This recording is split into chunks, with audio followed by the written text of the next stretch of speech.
السلام عليكم ورحمة الله وبركاته. دلكن دغستيال مر walba aad joogtaan iyo soo maqalka idin soo gaariyo ku surwada ee karimaha jacaylka waxaan soo gudbinayaa qiso jacaylo la magac baaday dalanteed jacayl la fahmooday ay loobin adigu inaad like saarto page-kani arimaha jacaylka like share comment waa xaqina youtube channel-kani arimaha jacaylka subscribe ku qabta ku surwada qiso jacayl Munir Axmed Kadiye oo ka sheekeyn doona qiso dhab ah oo isagoo ku dhacday xaaladda uu ku sugan yahay iyo sidoo kale wax walba sida ay ku bilowday iyo sida ay ku dhamaatay qisadan waxay qayb ka tahay qisooyin badan oo jacayl oo shabakada arimaha jacaylka loo soo diray dhamaan idin la wadaagi doonto qisooyin badan oo dhageystayaal badan ama akhristayaal badan oo ku xiran page arimaha jacaylka inoo soo gudbiyeen markii ayna soo gaarto dabagal ayaan ku haynaa si aynu u helno xaqiiqada qisada taas Munir Axmed waa wiil Soomaaliyeed oo ku nool magaalada Muqdisho si daacad ah ayuu kaga sheekeyn doonaa qisada qabsatay iyo sidoo kale sida ay ku bilaabatay waliba Munir oo hadda wuxuu u baahan yahay talooyin qalbi qabow isagoo emailka hoos idinkugu soo raacin doona balse sheekada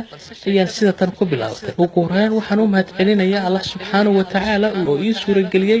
inaan maalmo badan kadib aan helo meel aan fariinta qalbigayga ku dugan kula wadaago walaalahayga Soomaaliyeed weliya gabar sababtoo ah waxaan ahay walaalkiin hadda aad qalbi jab inkastoo wax walba ay qoran yihiin magacaygu waa Munir Axmed Kadiye waxaan ku noolahay magaalada Muqdisho waxaan hadda jiraa 26 sano waxaan doonayaa inaan qiso ay ku dhacday aan idin soo gudbiyo muddo hadda laga joogo 10 sano da'deenu ay tahay 16 ayaan isbaranay gabar markaas 14 jir ahayd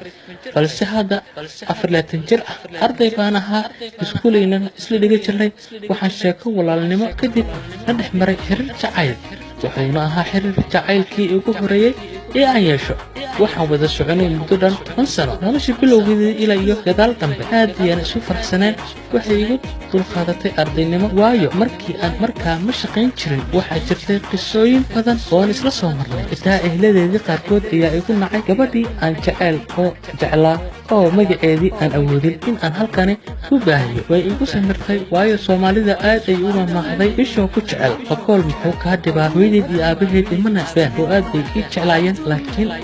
eedayaal iyo habaryaal baa jiray oo gabadha nin kale la damacsanaa balse taasi ma aysan dhicin oo iyadu garabkaygii ahayd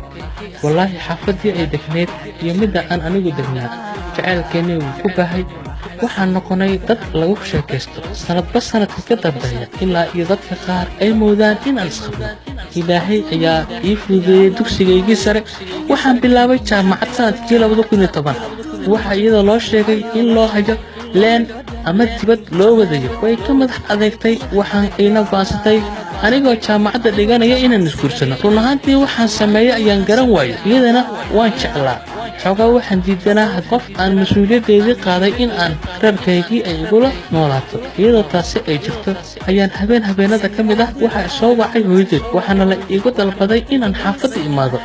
markii aan tegay ayaa hooyadeed iyo aabaheed waxay iga codsadeen in aan gabadhoodii u fasaxo si leenkaasi aanu u khasaarin laakiin si niyadda waxaa laygu qaboojiyey in ay anigu ii joogto xilli waliba waxaan sameeyay ayaan garan waayay waayo naftayda ma aysan ogolayn qof aan jecelahay in ay iga fogaato wallaahi waa iga daacad sheekadan waxba kuma darayo waxbana kama jarayo waalidkii waxaan ku yiri waalidin ogolaaday wax walba oo jeceshihiin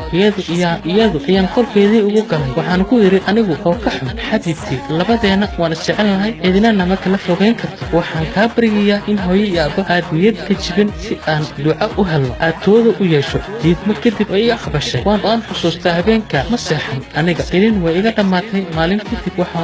waxay u baxeen iyada iyo reerkeedii Itoobiya anigu ilaa iyo Hargeysa ayaan la fogay markii ay gaariga Addis Ababa raaceen diyaarad baan iska soo raacay waxaana ii bilowday murugo iyo walwal joogto ah iyo fakar heer aan gaaro in raashinka xitaa aan cuni kari waayo sida ay ahaataba noloshaasi waan iskala qabsaday aniga intaan jaamacadda dhiganayay ayaan helay shaqo xafiis gelin dambe ah waan iska shaqaysanayay iyadana wax walba oo qalbigeedii u baahato kuma akrin jirin sababtoo ah nafteedii ayaa ku faraxsanayd in ay halkaasi joogto ayaan xoogaa isbedel yimid sababtoo ah wax halka halkaasi ay ku baratay asxaab kala duwan anigu ma ogaan lahayn laakiin waxaan hayay baasweedka emailkeedii hotmailka oo isticmaali jirtay waxaa bilowday fariimo la isku diro asxaab dibadda jirta run iyo been waxay doonto ha u sheegtee aniga xarigii kalsoonida ayaan gacmaha ilahaa adiga ayay dhab ku jeceshahay waxaan kale waa howl iska dhalinyaro muddo markii ay sidaasi ku socotay ayaan adkaysan waayey waan wacay waxaan ku dhahay walaalay maxaad sidaas u samaynaysaa waxayna igu dhahday adigu waxyaabahaasi waxba kaama quseeyaan aniga kalsooni ku dhammaadkii sanadkii 2010 aniga aabahay aan dunida u jeclaa baa geeriyooday waxay soo kortay mas-uuliyadda reerkaygii waxaan noqday nin xil culus qaaday sidaas ay tahay habeen iyo maalin sida iyada muqdisho ila joogtay ayaan u wici jiray balse iyadu waxaan ka dareemay gaabsi badan waxba yaan hadalka idinku daalin sanadkii 2013 ayay xamar ku soo laabteen dhammaantood sababtoo ah leenkii ayaa socon waayey anigu waxaan noqday nin yara shaqaysta waxaan islahaa way ku faraxsan tahay guurna u bandhig laakiinse sheeka dhan ayaa isbedeshay weji cusub ayaana la kulmay way iga diiday guur iyadoo ileh yurub ayaan tegayaa ilmaheena mustaqbalkooda ayaan ka fikirayaa aniga tii baryo ahayd wallaahi waa iga dhammaad laakiin waan iska sabr da ayaana noogu darsantay aqliga uu batay iyadoo waxay bilowday in rag kale ay la hasaawdo aniga asxaab meesha degan baa warka ii keena laakiin aniga waxaan qalbigayga geliyaa kalsoonida haburfurin aniga wallaahi bilaahi baan ku dhaartee gabar kale xiriir iska daayay wax aan salaan ahayn isma dhaafsan sida jaceylkeeni u ixtiraamaya oo keliya bilowgii sanad 2015 leenkii dib loogu yeeray waxaana ku dhahay xayaati anaga maxaa inoo xal ah maadaama sanadaha sugaysay waa doqonnimadaada ayay ahayd taleefanka ayaa laygu damiyey walaalkeedii xamar reerku lahaa ayaa lasoo hadashay dimitri una u sheeg aniga waa iga daacad ma rabo soomaaliya dambena uma soo socdo runaantii aad baan qalbiga uga karay wax jirto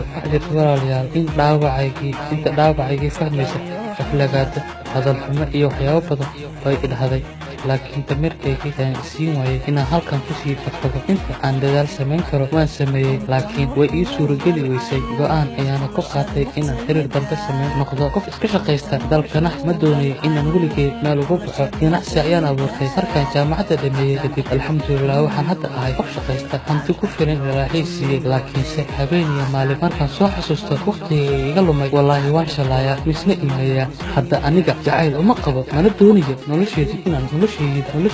in aan ku laabto haddii ay dhacdo in dib loo kulmo maadaama aan jeclaa wallaahi si niyad ah ayaan caafiyey ilaahay ayaana talada saartay waxaan ilaahay ugu baryaa nafsigaygii uusan ka soo bixin maxaa yeelay waa gabar soomaaliyeed waxaan ilaahay ka baryayaa in waddo wanaagsan ay qaado mar kalena aysan qof sideeda oo kale dhaawicin waxyaabaha aan idinkugu soo bandhigay arrintan ayaa ah in marka hore aan qalbigaygii si wanaagsan idinta ugu soo daadiyey xusuus dheer aan geliyey in aan wax aan keligay qarsanayay banaanka u keeno si aad ila wadaagtaan abaayaasheeda soomaaliyeed iyo wiilasha walaalahayga soomaaliyeed waxaan idinka codsanayaa inaad iska ilaalisaan nafsi inaad qof kale ka gashaan waan idin baryaa qof ku jecel rajabeel ha ku ridin waayo aad ay wallaahi u xanuun badan tahay marka qof jecleed ku dhaawaco haddii hadda aniga noloshayda waa caadi gabar kale xiriir lama samayn keliya waan iska shaqaystaa xilliga nasashada waxaan iska galaa qolkaygii gaarka ah oo isku maaweeliyaa igana raali noqda haddii aan ilin idinka keenay ama qisadeedii ay xanuun idinku reebtay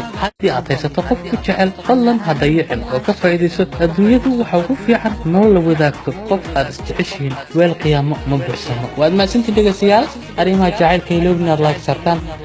pejkiisa youtube channelkiisana inaad subscribe sartaan ha ilaabina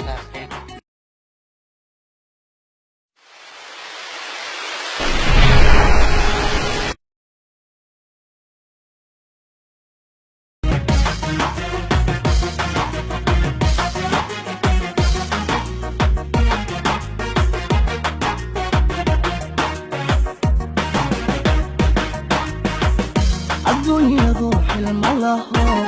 xilli badan bay jirtaayo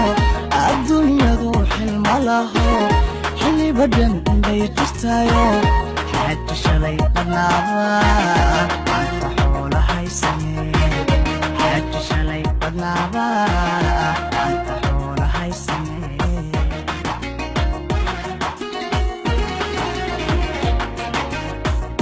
adduunyadu xilma laho xilli badan bay jirtaayo adduunyadu xilma laho xilli badan bay jirtaayo xaji shalay badnaaba anta xoolo haysane xaji shalay badnaaba anta xoolo haysane